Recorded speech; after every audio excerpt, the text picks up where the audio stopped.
welcome back to a new meeting. This time we have for our interview, we have our friend Gaby. Hey Gaby, how are you? Good, how are you? I'm fine, thanks. So let's start. What's your, oh, here's Tiff. You coming?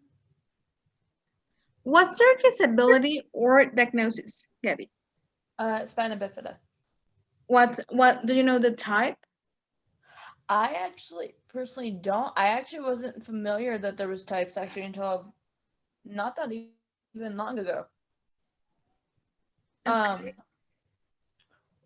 Actually, once I started once I started talking to all of you actually is when I became more familiar with it. I didn't grow up knowing that.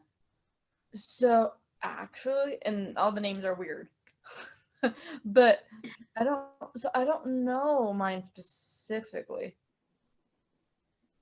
But you know the level or something? Okay. So I'm L4, L5, so I'm paralyzed from the waist down.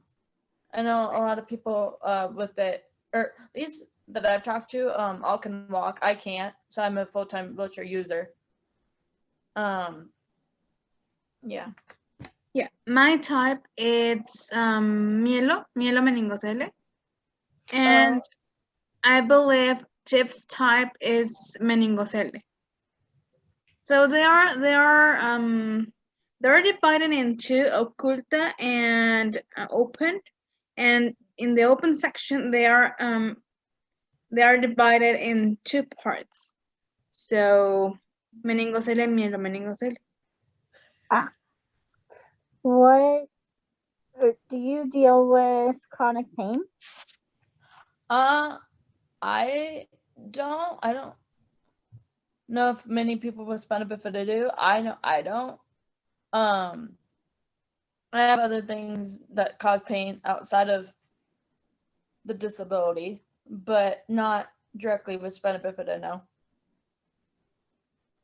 Great, because sometimes with spina bifida, for example, in my case, I have both hips dislocated.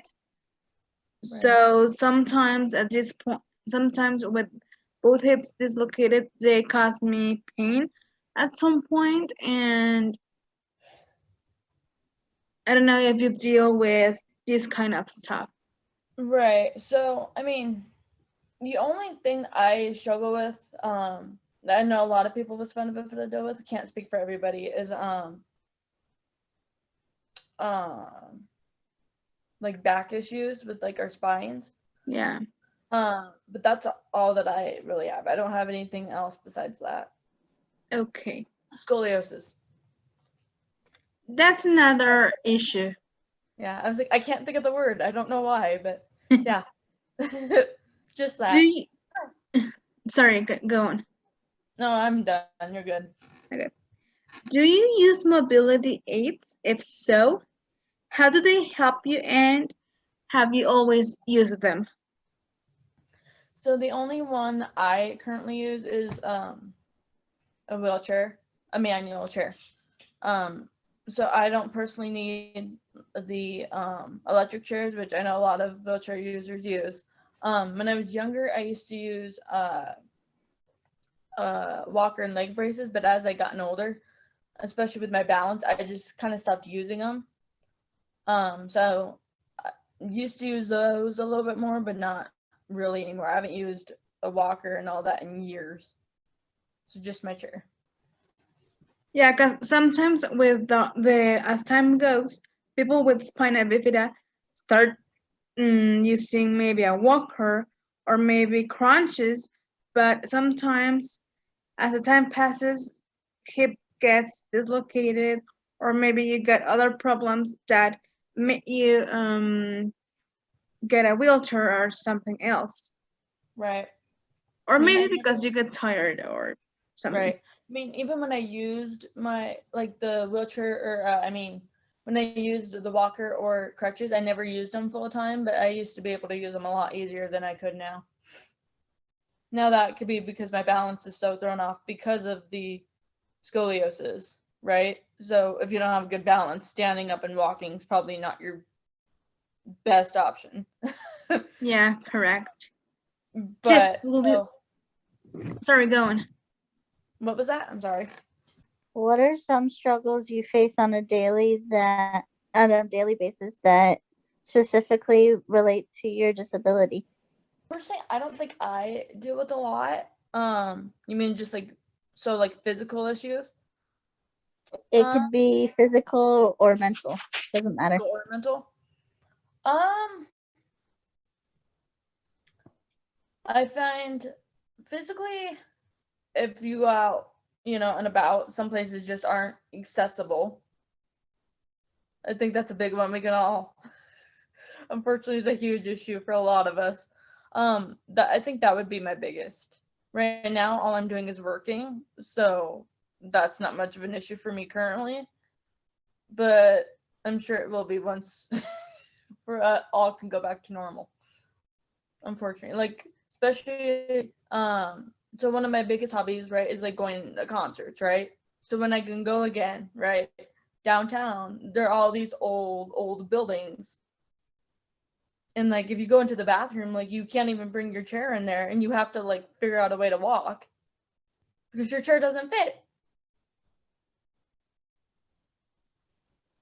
Yeah, that's one of the struggles that we are all agreed that we all faced. Mm-hmm. Yeah, I would say that's my biggest. Yeah, I don't know. For people with mobility disabilities, like physical disabilities, it's more obvious that we deal with some of these stuffs like spaces and these things. And for example, people with that not see or don't hear, they deal some with other struggles, but kind of the same, cause inclusion, integration, and dealing with a lot of stuff. What is a story that you could share about your disability or diagnosis? Anything that you want to share? You're making me think. If you don't have anything right now, we can just. Yeah, I don't think in the moment I can think of a specific. If I come up with one, I'll tell you. Yeah, we can come up with this question at the end. Okay.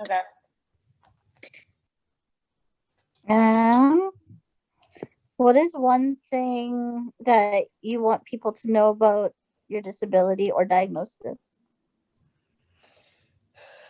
One thing one of the several things I want them to know. Go for it. Go for it. Oh, here's a good one. People seem to think, especially if I don't know if both of you are wheelchair users, but Tiff, I know you are. Yep. When we go out in public, and I don't know about you, but for me, like when you go out in public, just because I'm sitting doesn't mean that I'm like helpless. Yes. Like it drives me, or like, when people like say you're with like a friend, right? Or like I work with the public, right? So I won't say specifically what I do, just for my own privacy thing. But I work at like in the restaurant setting, right? And so people love to talk down at you. Yes. Don't do that, please. I'm human. I'm a 24-year-old going on 25-year-old human. Please do not talk to me like I'm 6. Please do not. Yeah. That drives me insane. Like, you could clearly see I'm working, so I'm old enough to, like, I'm clearly an adult. Right? Oh, no. Don't do that. Yeah, that's something that. That one really makes me angry. Yeah, that's something that people doesn't understand. No. That even though we have a disability, we are people that think that can do things by themselves. Right. Well, and I get it. Some people, like, they want to help, but it almost gets to the point where, like, I know this is a word that makes everybody angry in this community, but it almost becomes ableism. Yes. Yeah. Like, I get, like, you think you're being helpful, but you're really not. You're not. Or my favorite, and this is off topic, but mentally retarded. Just because we're disabled does not mean we don't have the mental capacity. Doesn't mean it. See, and that's the thing too. It's like, yes, that's a disability, but like that's not the only disability that exists, right? But they want to play that card and act like we all are mentally retarded and like severely mentally retarded. We're not. Please don't. Yeah. It's like, you can see me going around work, like doing my job just fine. I'm having this conversation with you perfectly fine. You don't need to, like, don't baby me. It makes me feel weird. It makes me mad. It's uncomfortable. Like, no. That was a long answer, but that answer just really gets me.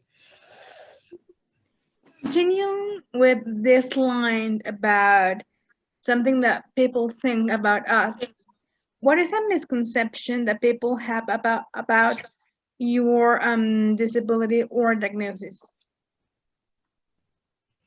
So, this one is that, how am I know what I want to say, but I'm trying to word it right. Again, with the whole being helpless thing, there are many people out there who have the same diagnosis, right? And everybody's a different level, right? I have yet to have met somebody who has my diagnosis that has the same exact, like, level, right? Like, they all just assume that, like, we're these, like, helpless wheelchair, like, users, right? So I guess it's kind of piggybacking off of my last answer, but not all of us are like that, you know? Like, until you, like, get to know the person, you don't really know that. Like, don't just assume, you know what I mean? Yes, and even though we have the same level of injury, sometimes they can involve different consequences. Like, not each level develop the same things. You know what I mean? Like, oh my God, yes.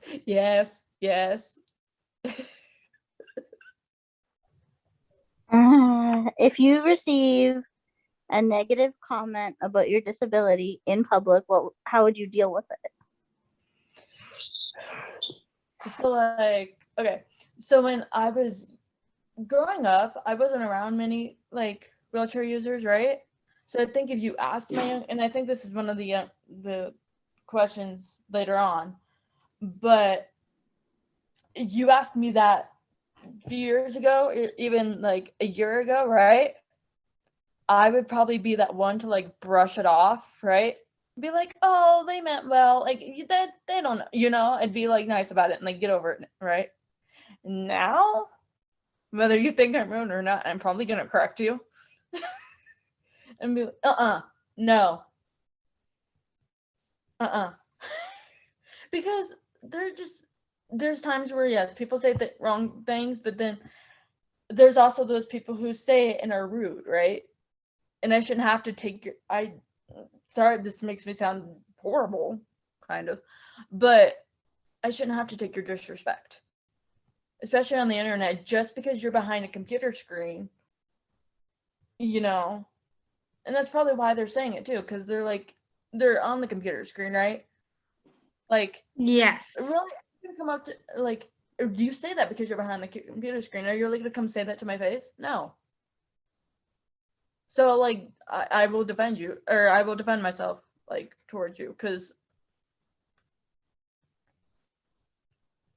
so how I would handle it now, I would shut that down real quick. Yeah, just to getting to the ending of this interview, a few more questions.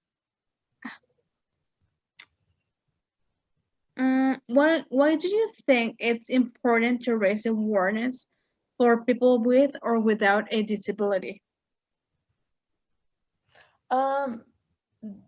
That's important because you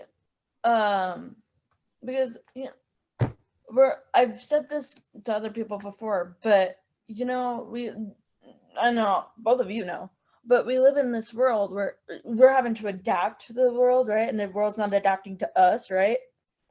It shouldn't have to be like that. And the fact that it is just, you know, and people shouldn't have to be praised for doing that. You know what I mean? Like when the Oscars happened just recently, I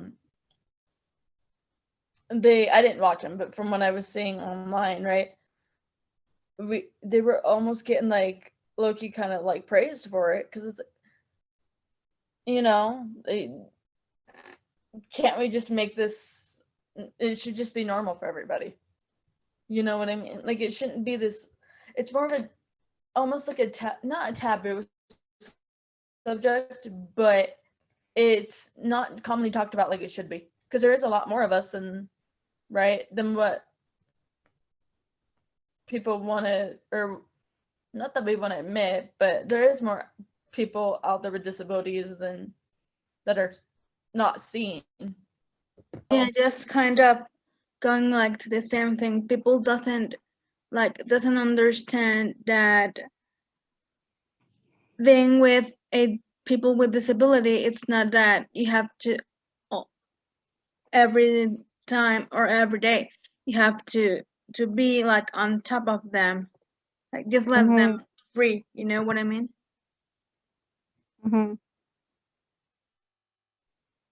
How do you feel society treats disability? That one's an interesting question because, like, personally, I don't deal with a lot of issues with the public necessarily, for the most part, at least. But I think they come across very like, and they are uneducated, like they are, right? But especially like within the world of like social media, right?